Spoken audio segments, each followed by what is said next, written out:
Today, I mean, every day is like a new absurdity. YSL Miles, the phone calls. Well, it's not really absurd. It's what actually goes on. You're just seeing it in public because it's involving people that weren't serious criminals that seem like they only became serious criminals once there was rat money around.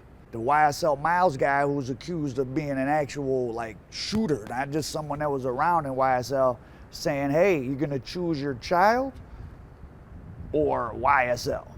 I mean, that's the real choice you're presented with always in the street. And if you don't snitch to save someone else from going to prison and it causes your child to not have a father for 15 years, I mean, you did choose the streets and a criminal over your child. I mean, you did. Now, whether that's good or bad, but you did, just from a basic standpoint. Why all the speculation of whether Gunna snitched or not? There's a video. We're going to play it here.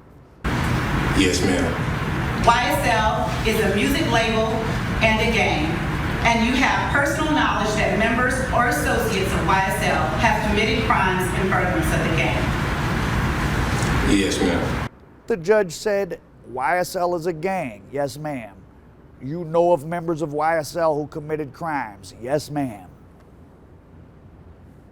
Doesn't matter if he said someone in particular. I mean, that would be worse, but he still could. So all of those guys could, because they can be called to the stand, and while they reserve their Fifth Amendment rights, the prosecutor can give them limited immunity, which usually means immunity except from obstruction of justice or perjury.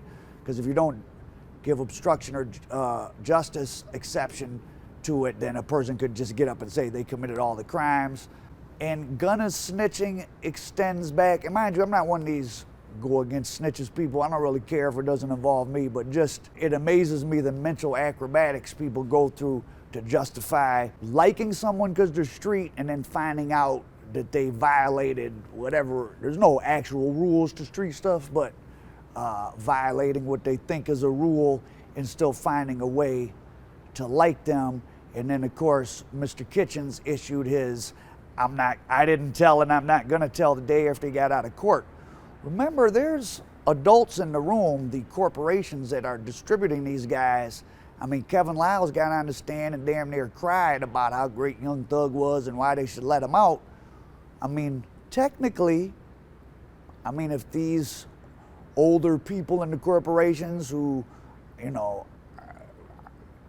should be saying, hey, if this is what happened and these guys are admitting it in court, then good.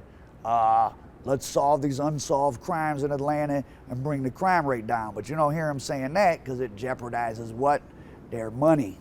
So YSL Miles' baby's mother, or child's mother, asked him the $1 million question, you gonna choose your kids or these guys? And then another YSL member, Unfunk, who was doing life in prison, and Thug put up the lawyer appeal money to get him out. So this guy did 11 years, came out, had some, was on YSL, had some degree of popularity. I don't remember hearing about him, but he had some albums out, or was on some songs. He just took a plea today. And so a guy that did 11 years, you mean to tell me his time on the table goes from 12 years to time served and 10 years probation? So either they're planning on bringing these guys back up, or the mere fact that they're all saying, yeah, YSL is a gang and people in it committed crimes, all serves to close the walls in on Jeffrey Williams.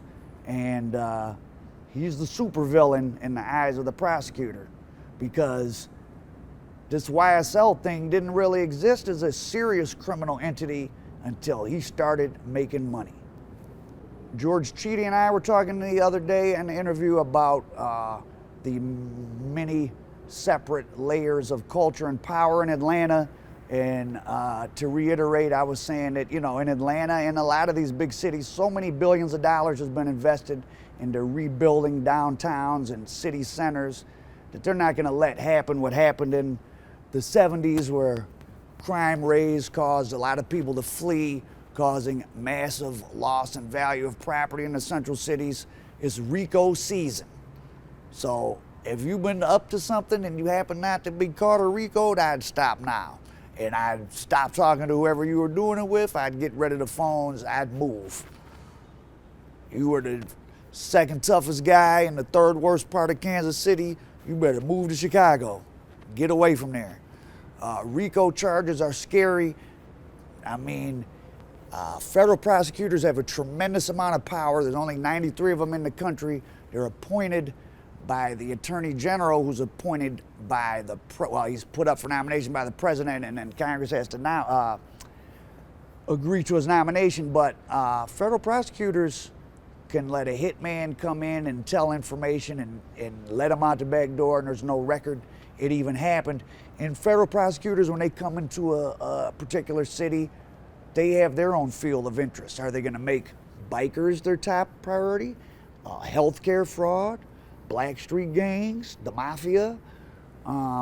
If building RICO cases on rappers becomes a top priority of federal prosecutors in multiple major cities, it won't be that hard to build RICO cases, because RICO cases aren't that hard to build on a lot of your favorite rappers, which doesn't mean they're necessarily actually like horrible criminal leaders, but it wouldn't be hard to say, well, hey, it was their money funding it, and in the furtherance of protecting the brand name of whatever they're doing, these violent acts were committed.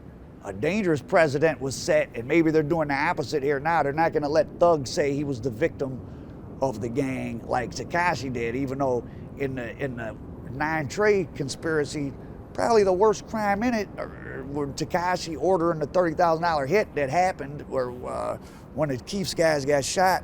Tekashi was painted as the victim, and the worst guy who did the worst crime got the least time.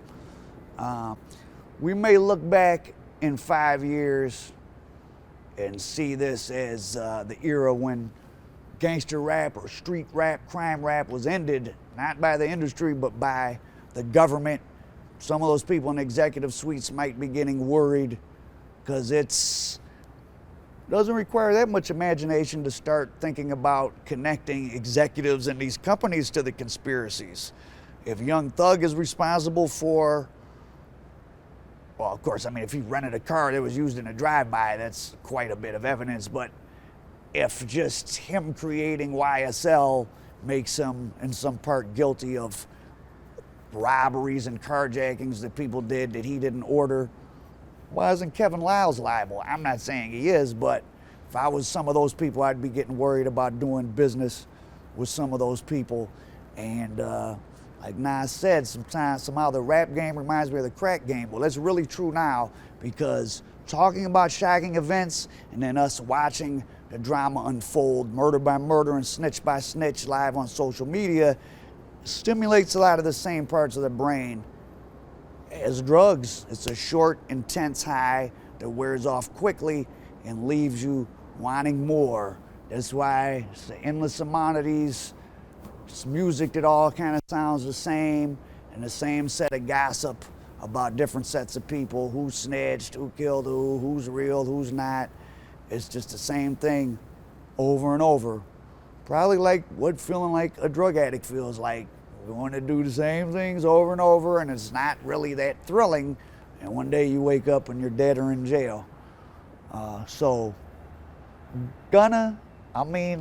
Keep the same energy you had for the judge.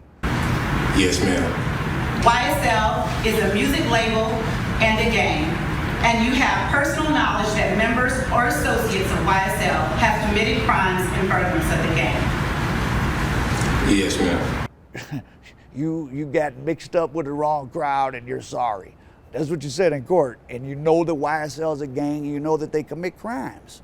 How are you not, you immediately get out and say the opposite? Don't let these people pollute the atmosphere with doublespeak.